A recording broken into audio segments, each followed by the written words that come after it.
these abortions are being finalized inside of hotels, and they call this healthcare. And then you're staying in that hotel room.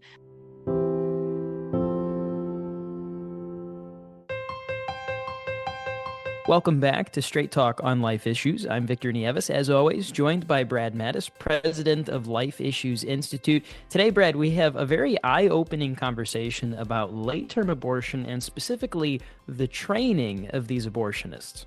Yeah, the information, Victor, that we're going to be sharing is difficult to hear, but very important for you, the listener, to know, and very important for you to share with others. And according to a recent article, the Ryan Residency Training Program in Abortion, based at the Bixby Center for Global Health at the University of California, San Francisco, get this, reportedly trained over 7,000 OBGYNs in how to kill preborn children just in the last 20 years. Yeah, putting all these millions of dollars in training people how to kill other human beings. The training of abortionists is clearly inhumane. The residency training program's mission is to increase and strengthen training opportunities in abortion for residents in obstetrics and gynecology. And today we have two very special guests to talk about this subject of a late-term abortion and training these abortionists. We're joined first by Carole Novielli. She currently serves as the research fellow at Live Action and as a contributing writer for Live Action News. She has decades of experience researching a wide range of abortion-related topics. Her work has been cited in numerous reports, court cases, books, and news articles. We're also joined by Mike Seibel. He's a private malpractice lawyer who dedicated his time and effort to the pro-life community. He is the founder of Abortion on Trial, the Southwest's leading pro-life enforcement and compliance organization. Mike and Carole, welcome to the show. Thank you for having us. It's a pleasure to be here.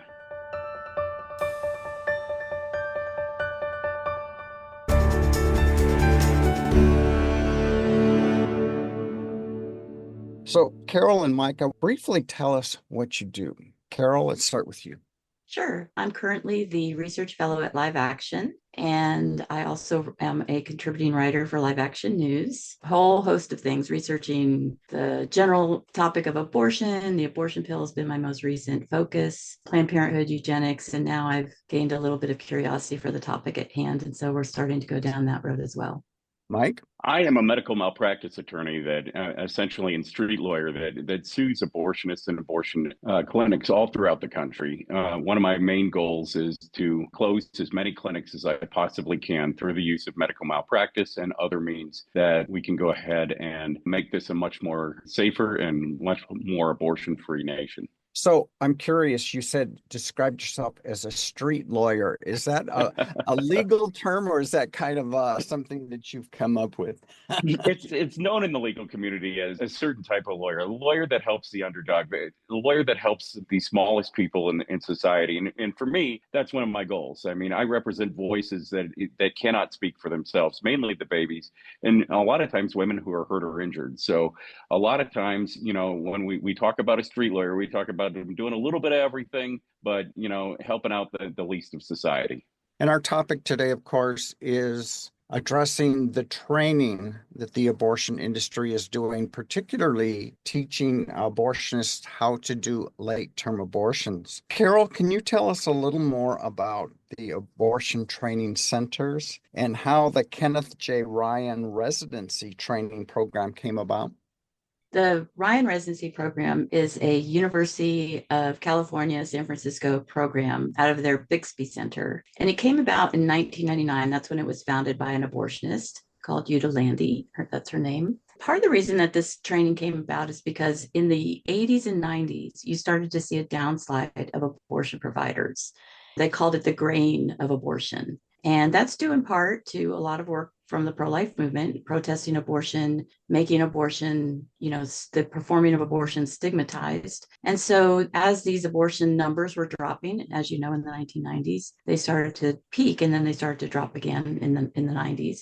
The Buffett Foundation infused quite a bit of money, and I know Mike could speak to this as well, infused quite a bit of money into the University of California system. And then you had some requirements that were put out by an accreditation organization requiring abortion training as well. So in 1999, that's when the Ryan Residency Abortion Training Program inside the Bixby Center was founded. One of the things is the Ryan Residency isn't just limited to the University of California. It is a slow-growing behemoth that is going throughout the country, installing Ryan Residency and training programs and fellowships all throughout the country. So now I believe it has over 100 different locations all throughout the country where Ryan Residency is being taught.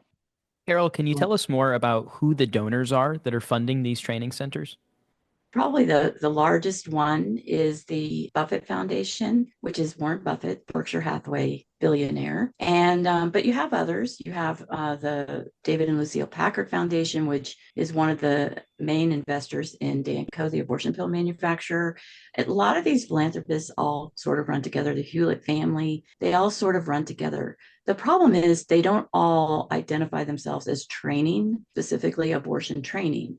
So they get very clever at hiding their money. And there's been several news articles that have addressed and exposed the fact that a lot of this is coming from Buffett. I believe there was a University of California publication that was put out. And I went and looked recently on all of their annual reports. A lot of this information is starting to be pulled off of their annual reports now that we've been reporting on it for a little while. But this UC publication from a while back, I believe they said something in the range of like $52 million towards Ryan Residency specifically. But Buffett is funding the regions of the University of California, millions upon millions upon millions. So I would say he's like the number one funder. And if you want to know, this is something that, I'll quote Mike on and he can elaborate on. If you want to know the future of abortion, look where Buffett is infusing his money. And it's not only funded by the Buffett Foundation, but they turn into profit centers. So New Mexico is an excellent example of being on the forefront of the Ryan Residency programs. The University of New Mexico didn't do abortions way back in 1999. Now they are the leading provider by a wide margin in New Mexico. And in addition to that, they have contracts to provide those Ryan residents to Planned Parenthood in the University of New Mexico. And I've seen this all over the country, but I got, a definite knowledge of the University of New Mexico because we've spent so much time there. And, the University, Planned Parenthood is paying the University of New Mexico and the Ryan Residency residents to come in and do their abortions for them. And that's very common throughout the United States. So not only is it funded by donors like Buffett, but it's becoming self-funded through Medicaid and Medicare programs all across the country, Medicaid programs all throughout the country, and states that provide Medicaid abortions. And the universities are slowly becoming the biggest provider of these abortions throughout the United States. I'd like to elaborate a little bit more. The University of California system itself also is tax funded. And the Bixby Center for Global Health, which is where the training programs are under and the family planning programs are under, is also tax funded. And I think this is something that, those that are listening to this can maybe start to put some requests out that these things be audited. Why is all this money going out? NIH is infusing a ton of money into these university systems. And so, I think if we look at maybe the individual universities, we might find this is happening as well. But I think it was like 2.5 or 2.8 billion. I can't remember what the report was from 2018 that the University of California bragged they were getting from taxpayers. And again, a lot of that information on their website, they don't have like an annual report of how much money they're getting from their taxpayers that I could find.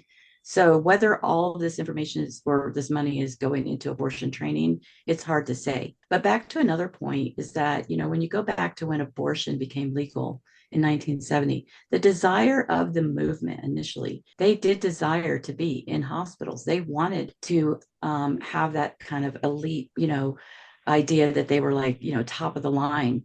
And, the hospitals were they were one of the major providers of abortion initially.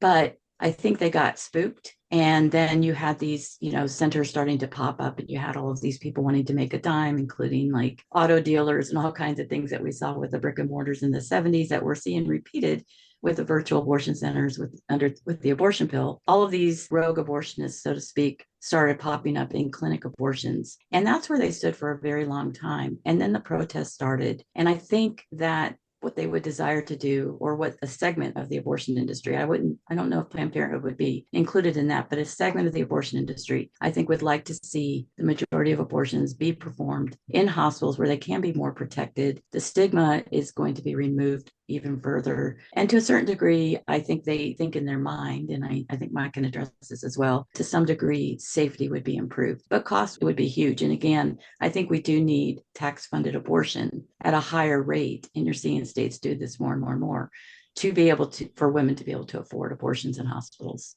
And I can address a little bit of that. Yes. I mean, the safety would be improved a little bit because you're in hospitals, you're in a hospital setting, you have stat labs, you have MRI, CT scans, everything that you can have to provide abortions if anything were to go wrong. In the hospital setting is a safer setting, but it's still taking of life intentionally. So we need to curb this growth that is going on. And not only something that Carole mentioned is it's in the university system. So the university systems often sprawl into the rural areas where they have satellite clinics, and they can now take these doctors that they're training and putting them into satellite clinics. One big satellite clinic that we've seen in New Mexico, the first of its kind in the country, is a $10 million state-sponsored clinic in Las Cruces, New Mexico, that is just designed to serve Texas women coming across the border. And this is fully staffed by the Ryan Residency, fully approved with state funds, $10 million of state funds to create this center. And, they're going to fund this for a number of years. So now not only are we working against the independent clinics like Planned Parenthood, but the state center is going to be the biggest abortion provider in Las Cruces, New Mexico. I remember back in the 70s and especially the 80s when we put pressure on hospitals and they dropped out of the abortion industry pretty quickly because it's a very competitive industry, and it's gotten more so now. So are you thinking that, or is it your recommendation that we once again revisit those issues of reaching out to hospitals, putting pressure on them, talking about boycotting them because they do abortions? Oh, absolutely, especially ones that are already doing the training and committing of abortion. I've got some statistics because you mentioned we were looking into this a while ago, just with how many abortion clinics were there and how many have been closed over the years. But abortions peaked in the 90s, right? And in 1973, the New York Times reported that hospitals made up 80% of the country's abortion facilities. So you're right, in the 80s, it was pretty big. By 81, clinics had outnumbered hospitals. And then 15 years later, 90% of abortion clinics in the US were performed in abortion facilities, standalone clinics. So I don't think a lot of the pro-life movement understands, like, we're going back to some of those things. But these training programs, one of the things Mike and I have talked about this quite a bit, is that not only are they they're training these OB-GYNs. So a couple of things are happening. Their sensitivities are being pulled down because now they're doing residency and they're going into Planned Parenthood and standalone clinics anyway. They're going and participating in abortions, observing abortions. And then these trained professionals are going in. So even if they're not committing abortions, they're being exposed in some way. And then they're going out into all of our communities, whether it's a rural community where pro-lifers might think, well, hey, we don't have an abortion facility here, but you might have medical community staff that are very open to abortion. And what does that mean for the future? What might they be doing in hospital? What boards are they getting on? And so this is just, like I said, it's polluting and poisoning the minds of a lot of our physicians. And what are they vowing to do? They're vowing to do no harm. And they're being trained. They're being forcefully trained. They're under this accreditation program that they have to get this training unless they opt out. It should be an opt-in, if nothing, but we shouldn't have it at all. Is it an authentic opt-out without any strings attached, Carole? It is, as far as I could tell. I was reading this morning a survey that was done of directors, not necessarily Ryan Residency directors, but just across the board directors. And they said that they were pretty sensitive to those that did not want to commit abortions. They did get a little bit of pushback from these directors when people did not want to counsel on abortion. So I'm not really sure if counseling on abortion is counseling for abortion, but I think that's where you see probably more of the bias is that if you don't even want to counsel. So I think the pressure is more on, well, you at least should refer. If you don't want to do it, you should refer. But I think in today's politics, we saw with the Biden administration and the conscience protections were just being peeled away. And we're seeing this at the pharmacy level, even with the abortion pill and other things like that. As abortion becomes, more considered as quote healthcare, and it becomes less stigmatized, you're going to see more and more pressure on professionals of all stages. I mean, we're going into situations even now with postal workers and FedEx people delivering abortion to the doors of people who are having abortions. So it goes beyond, but these training centers are definitely affecting. And the other thing is, and I think Mike can attest to this as well, we're seeing out of these university systems, anytime you have legislation opposing abortion, who are they sending in to testify? They're sending in, these elite professionals with all of these, letters after their name, claiming to be very, very credentialed and being able to speak to abortion safety and other things like this. And so that's a whole nother topic, the studies and everything else and how they're all kind of muddied up with the same funders. But this is what's happening. It's bleeding everywhere. And I was just looking this morning, California's Future of Abortion Council, which, as they say in education, everything comes down educationally from California. If it happens there, it happens everywhere. And I've been monitoring this, and a lot of the things that you see with our laws changing and everything else around the country, a lot of the pushback you see being formed at that California Future of Abortion Council. Well, if you look, at that council, you'll see that their TEACH program, which is through the Bixby Center as well as the University Bixby Center itself, are supporters of the program. It just says TEACH is a steering committee member of that program. We also see abortionists like Daniel Grossman and others who are very heavily tied to the University of California system, and specifically in San Francisco, are also on those boards giving their expert advice to the governor of the changes that need to be made, and it spreads across the country. I would agree with Carole and we need to do something about this, not only at the hospital level, but at the state level. I mean, Ohio State University, they have a huge Ryan Residency Program with Lisa Ketter, who is one of the top Ryan Residency professors in the country. They have developed that, and they're not only, providing abortions, but they're providing advocacy all through the country, not only in the state legislators, but in the court systems. They're becoming experts. I've used her testimony numerous times in my malpractice cases when she is testifying against D&E dismemberment bans. So it is one of those things that we need to make sure that our local people know that our state-run universities in conservative states have these Ryan residency programs that are affecting our policy and our legislation. Good point, Mike. Good point. Let's look at some of the specifics of how these abortionists are being trained. The abortion industry is an entirely new landscape compared to what it was 10, 15 years ago. So are they training them in the proper administration of the abortion pills? Something tells me they're not, but it's likely they're focusing in on late-term abortion. Is that correct? It's abortion across the board. I mean, their innovative education training, online training program, they updated a lot of their videos, but I did do a review a while ago. And they're using things like papaya. They have papaya training for, manual aspiration of abortion. I wouldn't say that that's completely up to par. Like, you can't compare, or they claim it's similar to a woman's actual body, but these are the kinds of things. And they're desensitizing because they go in and they show students, medical students and others, oh, look, you can do it. And they just have people come up and do abortions on these papayas. So it's kind of a warped system. But I think, they're training across the board. And medication abortion, and I use that term lightly, it's definitely a killing drug, but that's the term that they use. Medication abortion is being trained at the university level, and they're coming out with a lot of the studies. I mean, a lot of the authors that you see putting out abortion pill studies come from the University of California system, like Daniel Grossman. Daniel Grossman, I call him sort of the Alan Guttmacher of the abortion industry. Like, he's literally been the one behind pushing self-managed abortion, over-the-counter, advanced provision of abortion. And if you look at a lot of the studies that come out on the abortion pill and a lot of the things that they're doing, they are, and again, coming from the University of California and that ilk, you see the same funders. You see the Packer Foundation is just very proudly putting their stamp on a lot of these studies. Then you'll see this anonymous funder, which we did uncover through, I think it was the Green Journal of all journals that pushed back on them listing an anonymous funder. And in that particular instance, if I'm remembering correctly, that particular instance was the Buffett Foundation. And we see a lot of this where they'll put out, like the Journal of Contraception which is funded again by some of these same philanthropists,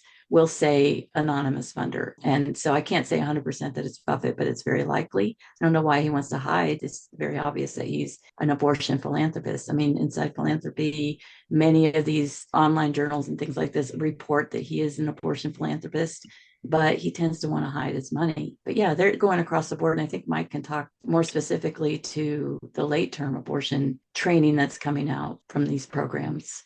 So the late term training programs have been the bane of my existence for a little bit in this industry, because that's how I got in, is the late term training program, the Ryan training program at the University of New Mexico, which was training late term abortionists all over this country in 2015. That was the first experience I had. We were able to shut that down because of contractual negotiations, and they didn't follow the proper laws in the state of New Mexico. But we were able to shut that down.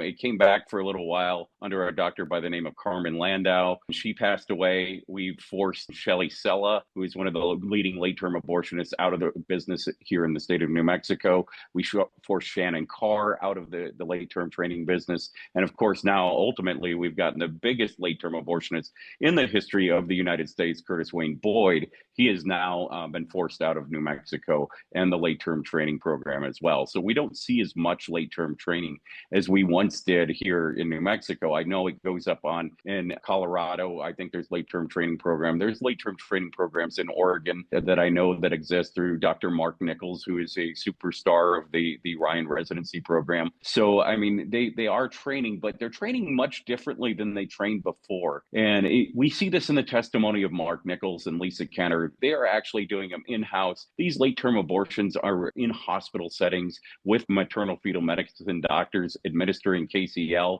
instead of digoxin.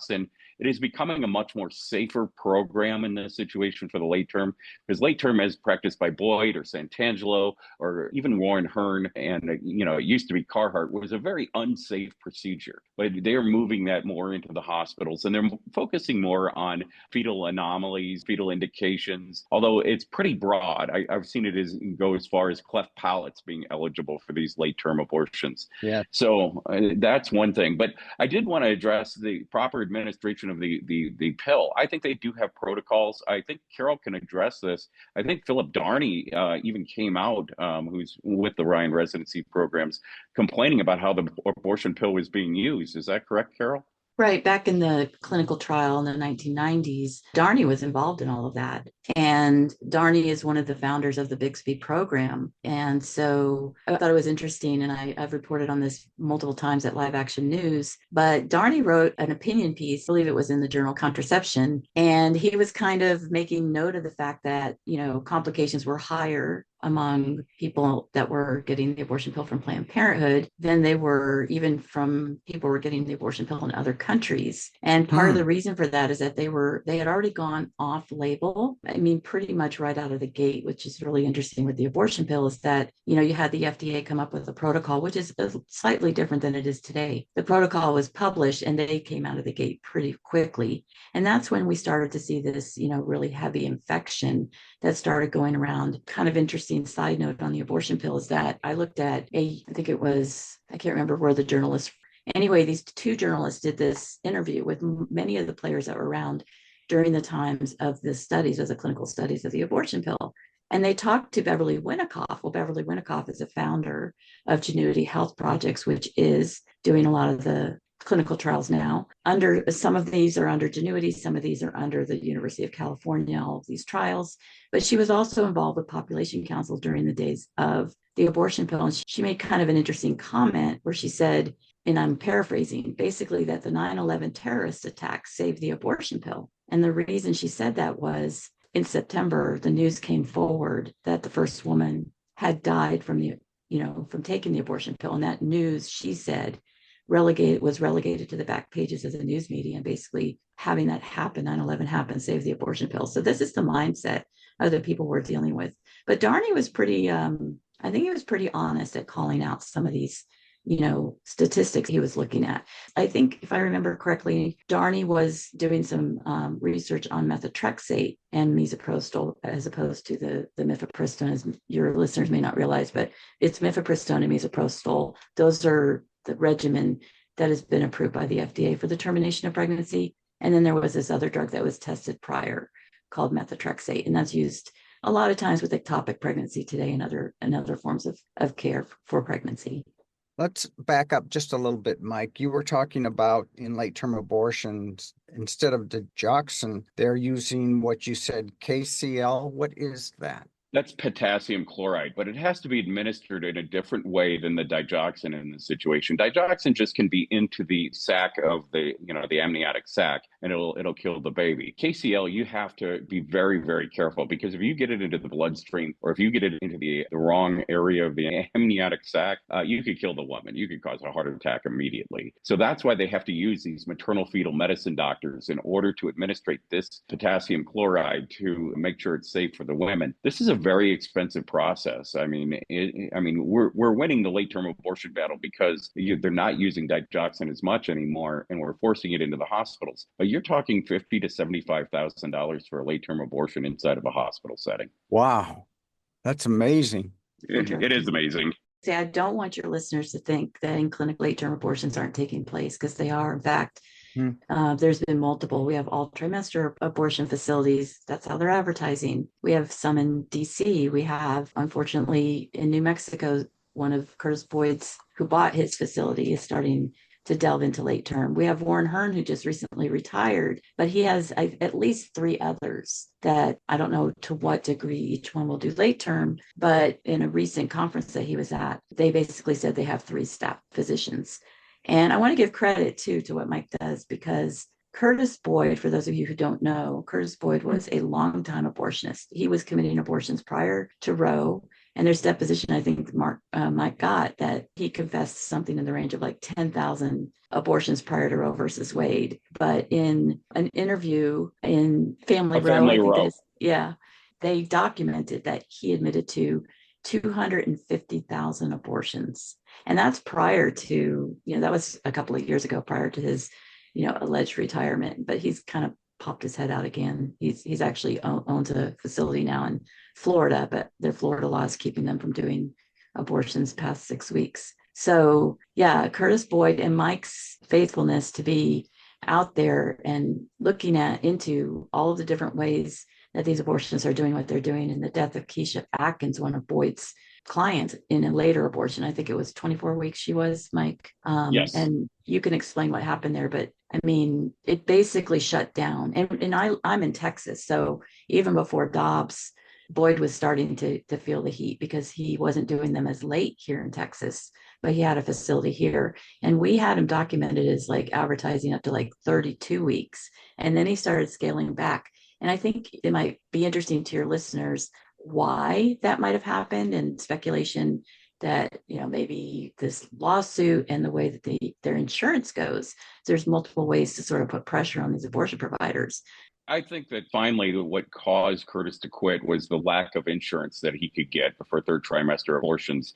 It's very, very tough to get insurance for 3rd trimester abortions. That's kind of why I think they're going into the state hospital settings, because they get state insurance. But for these doctors to get insurance to do 3rd trimester abortions is very, very, very hard. And when you have claims like this, and especially since the standard of care is that they should be done in a hospital or hospital-like setting on a national basis, that I think these clinics are going to go by the wayside in the future, and then we're going to move that back into the hospital setting. But I don't think they're going to do quite as many of them. Would they be elective then? I mean, that's one of the things that I think you talked about, how the hospital systems are less likely to want to do elective late-term abortion. The meaning of elective is kind of fluid in the abortion industry. They like to use fetal indications and maternal indications. Maternal, they stretch it a little bit, but it's very risky to do a late-term abortion past 25, 26 weeks. Once you get into that area, even Curtis Boyd admits that it is very, very dangerous, and it increases each week that you go on into the pregnancy.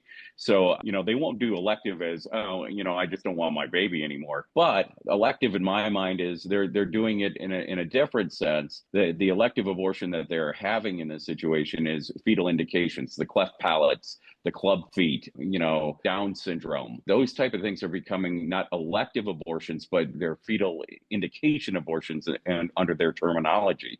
And we have to be very careful as pro-lifers, because I believe those are still elective abortions. Cleft palates, club feet, easily fixed in this situation. Matter of fact, my co-counsel in the Curtis Boyd case has a cleft palate that he's had fixed. So it was very interesting when they were bringing that up in the litigation. But, to that extent, we have to look exactly what they're calling elective abortions. But those fetal indications are moving back into the hospital. I mean, some surveys have shown, I read one, the author is escaping me, but she was the one behind the Turnaway study. She surveyed, I think, like 50 late-term women, and a lot of them were because they either didn't realize they were pregnant or something changed in the middle of the pregnancy. So this misnomer that all later abortions are due to the fact that it's like a life-saving risk to the mom or some other form to that. And I think, just from my conversations with Mike and understanding how very dangerous these are, a birth would be, inducing birth to deliver the child instead of killing the child would be far safer than what they would do in a late-term abortion at that stage. I would agree. Mike, I'd like you to tell us more about the investigation that you did with the University of New Mexico regarding harvesting baby body parts, along with the research program at the university. So it was a really interesting development. They came to me in July, actually June 23rd of 2015, and said, I think they're selling body parts at the University of New Mexico. So we went with New Mexico Alliance for Life, Elisa Martinez. We started drafting inspection of public records requests because we knew there was a relationship between Curtis Boyd and the University of New Mexico. And we must have drafted maybe 150 different inspection of public records requests, trying to narrow down when, in fact, he was giving the baby body parts, quote, giving the baby body parts to the University of New Mexico. So what ended up happening is late November of 2015, the day before Thanksgiving, I got an inspection of public records request back, and a study that was done in 2014 on some eyes. They were taking babies' eyes in the situation and doing studies on the baby's eyes. And we found a letter between the University of New Mexico and Curtis Boyd giving the body parts to the University of New Mexico. Sort of, he's saying he's giving it to him. What in fact we found is he was the faculty member. There was insurance benefits. There were all sorts of other benefits. There was protection. They were providing hospital services for patients that had complications at his clinic. There was a really big quid pro quo, as Marsha Blackburn said, between the University of New Mexico and Curtis Boyd. But additionally, while we were doing that, we found a contract for the late-term training program there. And the contract was not signed by the regents. And I know I've represented plenty of people who've gone and had contract with the University of New Mexico that you have to have the signed signature of the regents and approval of the regents for any contract. So we were able to invalidate that contract. What ended up happening is about maybe 2-3 weeks afterwards, March Bell and Frank Scaturo of the select panel on infant lives came in, and they helped us find more and more information. We provided tons of information to the select panel. I helped Frank Scaturo write the second criminal referral from the select panel of infant lives against the University of New Mexico and the late-term abortionist Curtis Wayne Boyd. We ended up finding huge amounts of fetal tissue logs. It's really a ghoulish fetal tissue log that is so disrespectful to women. We saw babies being specifically ordered for their brains. So there's a note in the fetal tissue log that says the Mind Institute of New Mexico called, and they needed a 24 to 28 week baby brain to dissect in front of high school students. This was the grossest thing I've ever seen in my life. When I read this fetal tissue log, I wept. And Live Action has done a good job of putting out a couple of different versions of that fetal tissue log and everything they wanted, but it was really, really ghoulish. I mean, these doctors were emailing Curtis Wayne Boyd from the University of New Mexico saying, I need baby hearts as soon as possible. And when are they going to go and give me those baby hearts? When will you have baby hearts? And it was just an unbelievably ghoulish thing. They were taking women's blood, they were taking the placenta, they were taking all sorts of different things and doing fetal experiments on them. They were shipping them throughout the country, University of South Florida, University of Alabama, Birmingham, 2 universities in Canada, and the University of Chicago, Illinois. And this was a gigantic fetal tissue network, 19 different universities. And when we finally shut down those universities in 2018,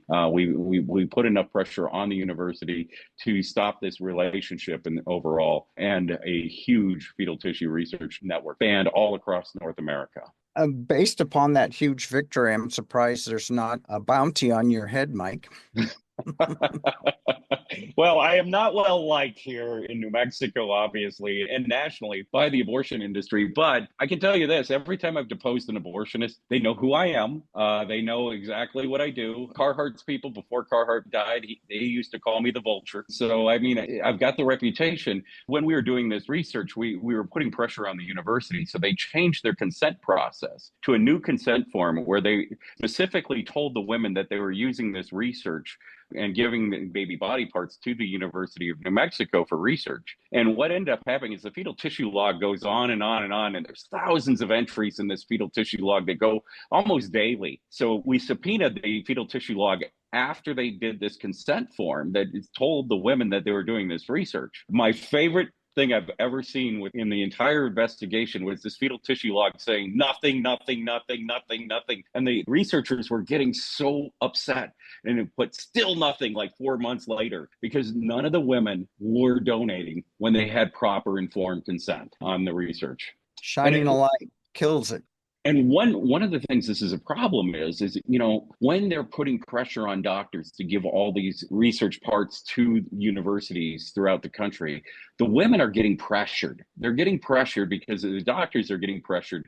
And somebody who may not otherwise choose an abortion or may want to choose life. We had one lady who was locked in a room for 4.5 hours to reconsider her decision during this fetal tissue body part scandal. So people don't understand it. It's not harmless. These doctors have a fiduciary duty to their patients to do what's best for the patient. And that includes recognizing their right not to have an abortion. And when you have that pressure on doctors to do so, it creates a problem.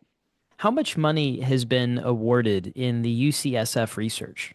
From the Buffett Foundation, over $88 million just to the University of California, San Francisco. In the University of New Mexico research, they've gotten huge grants. They've probably gotten about 20 million from the Susan Thompson Buffett Foundation since 2002. But they were getting $40 million fetal tissue research contracts to the University of New Mexico each and every year.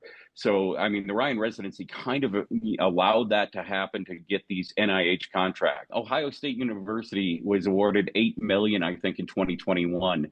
University of Michigan, I've seen $4 and $5 million being awarded from the Susan Thompson Buffett Foundation. This is going on over 100 different universities in the country that they're awarding these huge, huge amounts. It's not just the $88 million at UCSF, it's everywhere across the country. And if we're just talking about funding abortion generally, Inside Philanthropy, they describe Buffett as a, quote, vanguard of abortion access. And in 2021, they wrote that the Buffett Foundation was the foremost player in the space of abortion access and reproductive health and rights in the United States, along with the Packard and Hewlett Foundation. They claimed that the Buffett Foundation alone, and this was in 2021, had given more than $5 billion overall, including hundreds of millions to the various branches of Planned Parenthood. And again, this money comes from infusions from Berkshire Hathaway. I hear pro-lifers a lot, or I've heard over the years, talk about how wise Warren Buffett is, because he comes across as, more conservative fiscally, and they praise the Berkshire Hathaway. And I found over the years, maybe I'm wrong to say pro-lifers, but conservatives, Christians, where it's like they're not even aware that this man and his foundation have been just funneling millions upon millions into the billions into the abortion industry. And again, that University of California report saying just in that short window of time where that report was made, 52 million went to Ryan Residency, which is the training program. Any idea what's behind the motivation for Warren Buffett to give all of this money? Well, I mean, he was married to they called her a cabaret dancer when they got married, but he was married to Susie Thompson Buffett, who was very active in women's rights. And additionally, he has a Malthusian dread of overpopulation. So, I mean, it's well published about this, along with his former partner who just passed away, Charlie Munger.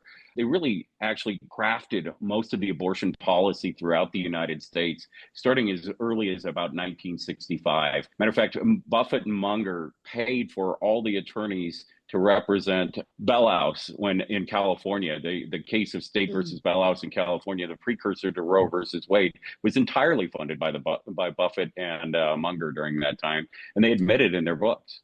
And Munger and Buffett a lot of very interesting stories, but they literally, you probably remember this, back in the day with the clergy consultation services with all of these, alleged clergy that were, secretly helping women obtain illegal abortions. Well, they started a church, believe it or not. And I wrote about this at Live Action News. They started a church for that very reason, to help funnel women to get secret abortions. And that church later became the Planned Parenthood of Los Angeles. So, you cannot make some of this stuff up. It's just crazy, the amount of fanaticism that goes into either funding abortion, promoting abortion, pushing abortion. And if you look at whether it's ACOG or these journals that are out there, or the authors or the studies, you see the same funders and the same money behind a lot of that. And so that's why I'm very skeptical about what comes out, because the motivation is clear that these are people who are just fanatic about abortion. Well, we know historically that the abortion industry and advocacy is based on lies. Former abortionist Bernard Nathanson made that very clear. What are some of the myths in the abortion industry that you guys have exposed? Well, I think that the first thing that I see on a regular basis is that late term abortion is safe. It is not safe. It is not safe in any way whatsoever. That is one of the biggest things that people don't understand, especially when it's outside the clinic, but it is extremely dangerous. After about the 18th week, and this is Curtis Boyd's own assessment and many other abortionists who we've deposed, it is safer to give birth than it is to have an abortion. So I think, the myth is that abortion is always safer. It is not safer after the 18th week for sure. And as you get into the 24th, 25th, 26th week, it becomes incredibly dangerous. And we need to have good standards of care in, rare cases. I can't even think of one myself where you would have a late term abortion that is necessary or wanted. That is one of the bigger things. The other thing is that the abortion pill is safe. I don't think the abortion pill is safe. We've seen ectopic pregnancies rupture because they don't do ultrasounds. I think there's a fertility issue. I think sepsis is a repeated thing that is going on throughout the country. Amber Thurman, who just died, I think she died because of sepsis because of the abortion pill, not any pro-life law. That's a huge myth. And if I had that case, I could show the country that the abortion pill is extremely unsafe. We saw it in Las Vegas where the abortion pill killed another woman in the situation. We're not getting all the full reports of all the women that are dying in this situation. So I think those are two of the main ones that I've exposed. Carole, did you have anything to add to that? Oh boy, where to start? Lots of places. I've been doing this since I was a teenager. So yeah, I have always said, the character of the abortion industry is one that is suspect. And so every time we have like a Kermit Gosnell or an Ulrich Klopfer, who they parade in front of us for decades, they put them out there, they parade them in front of us, they prop these people up as wonderful, great people. We have abortionists sitting in jail now that have raped multiple women. We have abortion facilities that are very seedy. And so I'm not saying that there aren't people that are really motivated from they have some sort of genuine motivation for the woman, but there's a lot of problems with the character of these people. And even Warren Hearn, talks about how, and Lisa Harris, I think a later abortionist, they talk about what it's like for these people to repeatedly see the dismembering of these children. It's horrific to be looking at this and to be becoming hardened in your heart. And you see that with a lot of the Center for Medical Progress in their videos and how they joke and laugh. So that's one. I think, the safety of women, we've been documenting this. I personally attended the funeral of Carolina Gutierrez, who died of infection. I don't know, Mike, if we were to look at that again, if it was sepsis or not, but she had multiple limbs removed before she succumbed. And I attended her funeral. The abortionist who did her abortion left town, never took, and it was a legal abortion facility in the Miami area. And so we see this time and time again. You have, Cree Irwin Shepherd. You have Holly Patterson, one of the victims of Planned Parenthood's off-label use of the abortion pill, who died, her father, Monty. Fortunately, and I say this to all of your audience, until his daughter died, he had no even understanding of what abortion was. And then his 19-year-old daughter, he finds on the bathroom floor, takes her to the hospital, and she's dead within days, all from a pill, the safe, pill. Yes, the protocol was a little different, But yeah, these things happen, and the abortion industry likes to parade this around as these are rogue instances or once in a while. Well, even the late term abortions. I mean, if you count up abortions just by what is reported, the percentages that we see, you're talking about well over 10,000 abortions at or after 21 weeks. That's what we call later term, because the only percentages they give us are for abortions at that place. They don't tell us how many are done 24 weeks, 32 weeks. But I was able to find state reports like out of Kentucky and other places where they were doing them 36, 38 weeks. So when people tell you, that's another one, the myth busters, that, abortion up to birth doesn't happen. Yes, it does. Or babies aren't born alive after abortion. Yes, babies survive later abortions. Just go look up, the dreaded complication the Philadelphia Inquirer reported on, the CDC, and go look at Live Action News' reports on this. I mean, there's so many myths. We've done a Mythbuster series, I think it was last year, and I wrote quite a bit on the myths of Planned Parenthood and also the myths of the American College of Obstetrics and Gynecology, because ACOG parades itself as this, just like everything they do co-signs what the abortion industry does. But they were founded by eugenicists and who proudly talked about population control and all of the things that eugenicists talk about. And a lot of their early presidents and founders were involved in eugenics, and their committee meetings were headed by people like, or involved people like Alan Guttmacher, who was the past president of Planned Parenthood years ago, helped introduce them into committing abortions. And he was the vice president of the American Eugenics Society. So their history is just, saturated with a lot of this stuff. And they keep changing the abortion language, right? You've seen that. I'm sure, for years and years, even you could even get Alan Guttmacher himself, who was a medical doctor, talking about the heartbeat of the baby, and suddenly it's a fetal pole or it's this or that. They constantly, they talk about, they're the ones that are fluid. They're the ones that are always changing the language, changing the rules to fit abortion, because it's abortion at all costs. It's not about healthcare. And that's the biggest myth you have to expose. It certainly is. Abortion is not healthcare. Victor? Well, Mike, you mentioned how unsafe the process of late-term abortion is. Do you mind taking us through that process? What does it look like?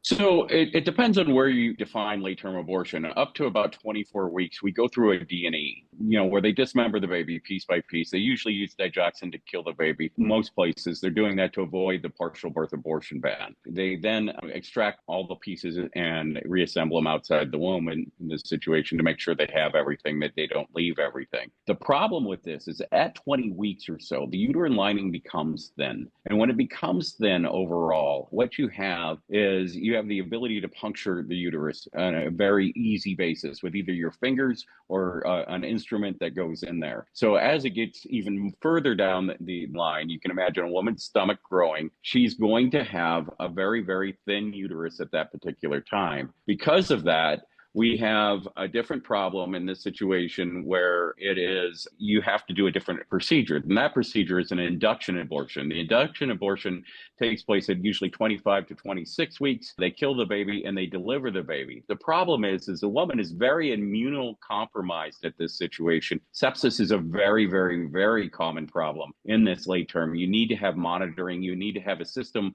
like they do in the hospitals, which is the modern early warning obstetric system that can prevent sepsis. These outpatient clinics don't have it. Many of the hospitals don't have it. So we see a lot more sepsis cases in these later term abortions. Plus, there's still that ability to puncture the uterine lining and incredible bleeding during this process. You're forcing the baby out way too early. You're using Pitocin. You're using other agents to push that baby out early. And that is extremely dangerous. If anybody who's watching this had a wife who is induced into an abortion, she's under hospital care and given Pitocin to induce that abortion. That is utmost safety precaution that they're taking in this, but they aren't usually taking that in the later term abortions. So this is why it becomes unsafe in a nutshell, in a 30,000 foot view of why abortion is unsafe. So you're saying they're just extremely less safe inside of standalone facilities, maybe with the exception of a Warren Hearn who keeps them overnight.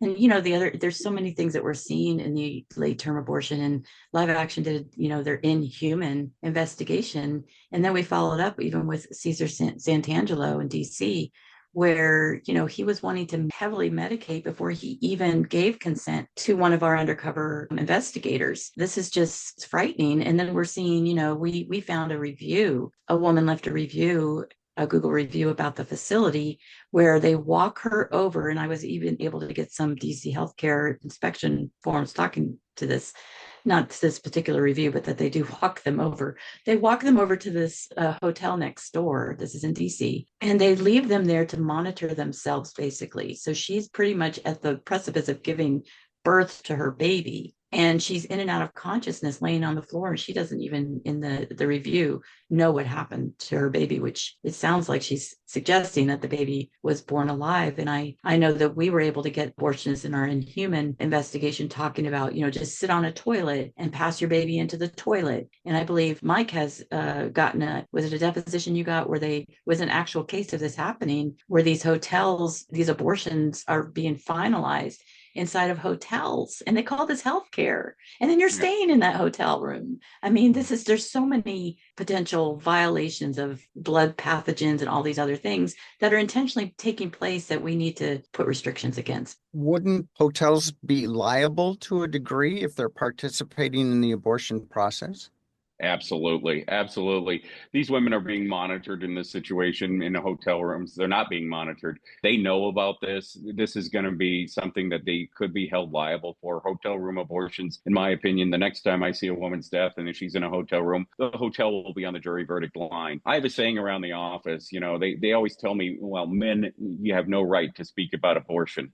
Well, when a 13-year-old little girl is doped up on fentanyl and Oxycontin and giving birth into a toilet for a 24-week baby in this situation, not only do I have a right to speak about abortion, but I have a duty to fight against something like that. As a man, I have a duty to go out and fight these type of situations. Shelley Sella, in a deposition article that I gave to Live Action years ago, did one of those abortions where the baby was delivered into the toilet.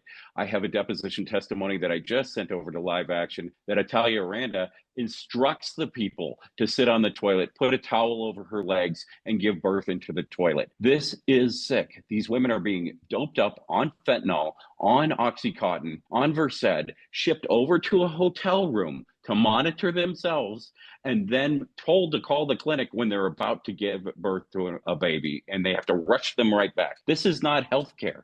I wouldn't treat my farm animals like this. This is absolutely sinister, and it needs to be stopped, and the pro-life movement needs to rise up, both men and women, and fight against this inhumane process.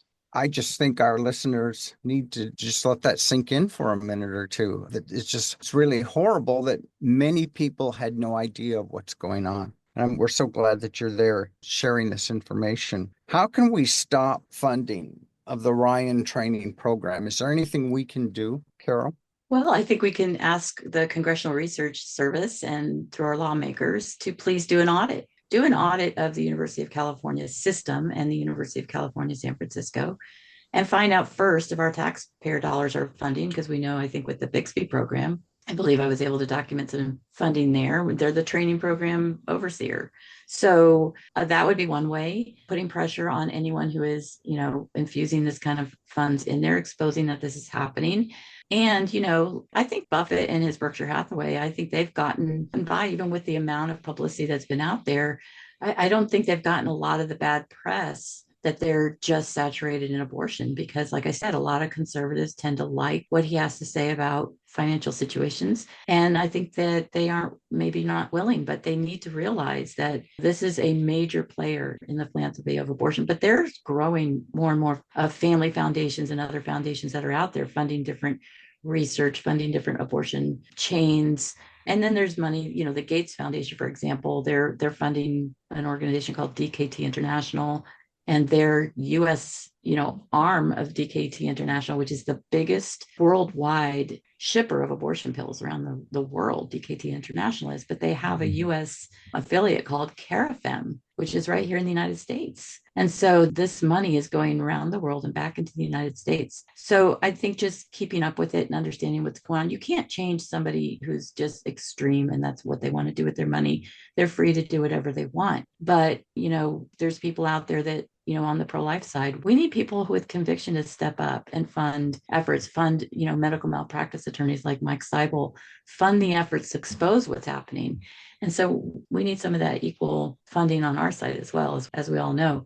And I could say that because I don't run an organization. I'm just putting the pitch out there. But yeah, I think tax funding through NIH is another one. It's like we talk about with Planned Parenthood. Money is fungible, right? So when money goes to Planned Parenthood through Title X, Medicaid, and other things, that has been the pro-life movement's argument. Money is fungible, and that money is paying for the staff, the services, the electricity, and everything else. So you have the same thing happening when you're putting all of these programs and you're putting tax dollars into the University of California system. Let's say it's state money that's going, states that have pro-life prohibitions where they consider themselves, no abortions. If they're sending state money to universities that are training abortionists or in any way funding that, I mean, that's our tax dollars. And I think that would be a big place to start. And I agree, Carole. I think the state is the most important place to start. I think, Ohio is one of my targets that I would like to go and start investigating in Ohio, because you have Ohio State University, University of Cincinnati, Michigan is another place. We need legislators all throughout the country to start looking into what we're funding for the Ryan residencies at your local state universities. We need this especially in like Wisconsin, Minnesota, Iowa. Nebraska is getting a ton of Ryan residency funding. We need to know, and our state legislators need to know what these programs are doing at those state level universities like University of Nebraska, Omaha, which is a very big recipient of funds from Warren Buffett.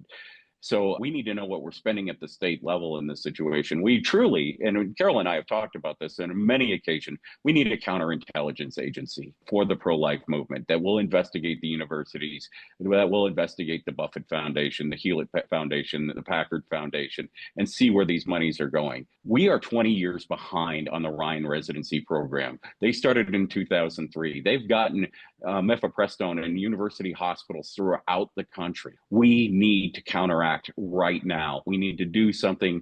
Planned Parenthood is great, but many of these Planned Parenthoods and many of these standalone clinics are being run by the Ryan residency program. So, I mean, we really need to dig a little bit deeper as pro-lifers. We need to have our local people look this stuff up. If they ever have any trouble or any problems, Carole and I, we've probably seen it all. So I think it's one of those things that we actually have to go out and get some of that local help at the state level to see this funding. And another thing I found, just the other day, which I think Mike already knew about, but these fellowship and family planning and other programs through these University of California systems and the Bixby Foundation or the Bixby Center, these programs are also big on the IVF. This is another can of worms I don't know if I want to open, but, with the abortion pill so prevalent, and Mike can tell you, a lot of demand is on, for fetal tissue on gestational ages that are about 9 weeks and starts at about 9 weeks, but you found, I think, even less.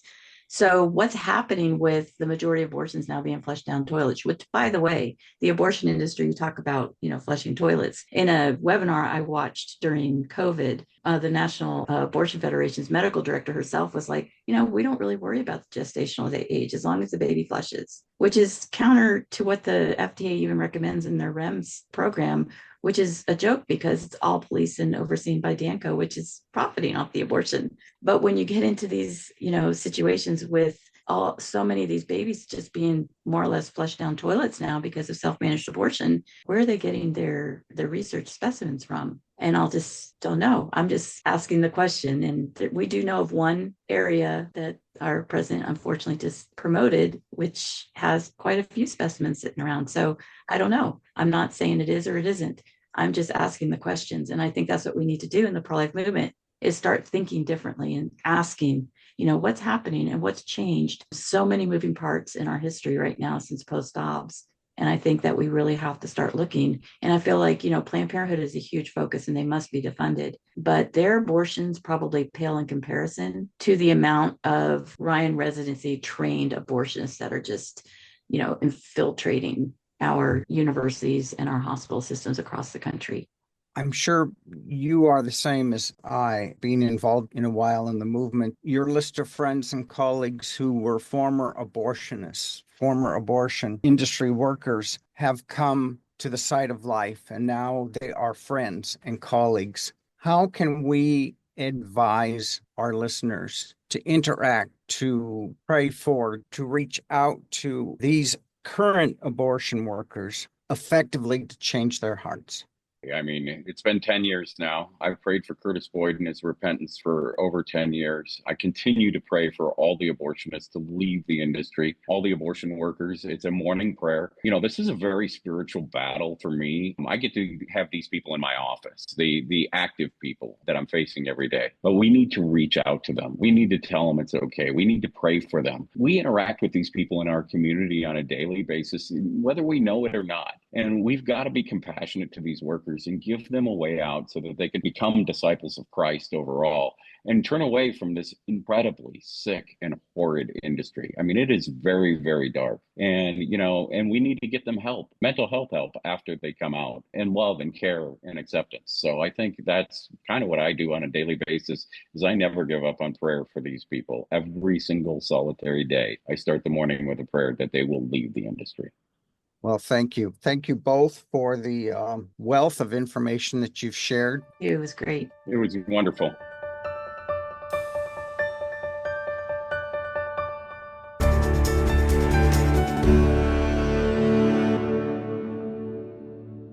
Well, Brad, this has been an eye-opening program, and the wealth of knowledge from our two guests, I swear we could listen to this 3 or 4 times, and we would continue to get more information, take more of their valuable knowledge from this.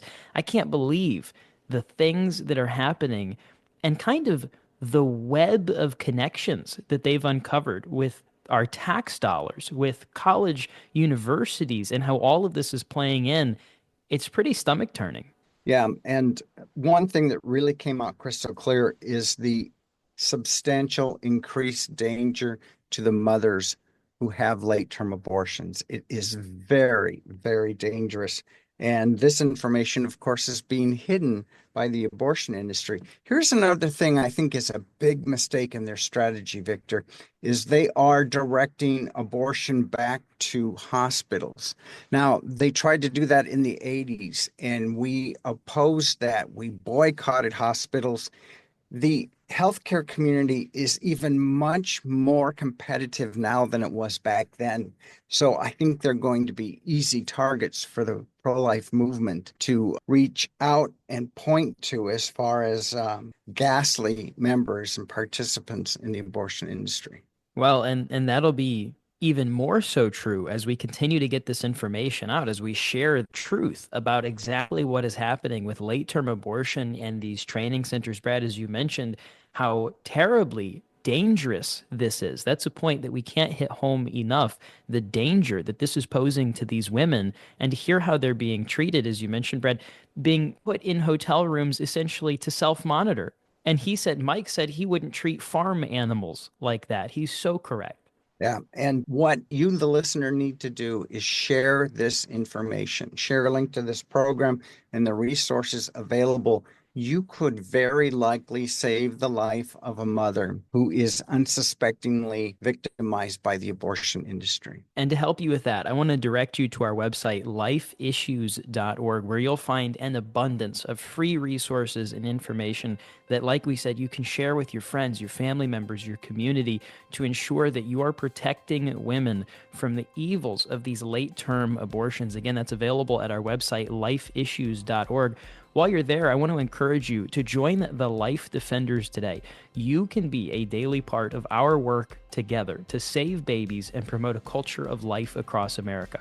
Giving monthly, no matter how much, is a tremendous commitment to the pro-life movement, and together we can all support vital pro-life education through a monthly donation.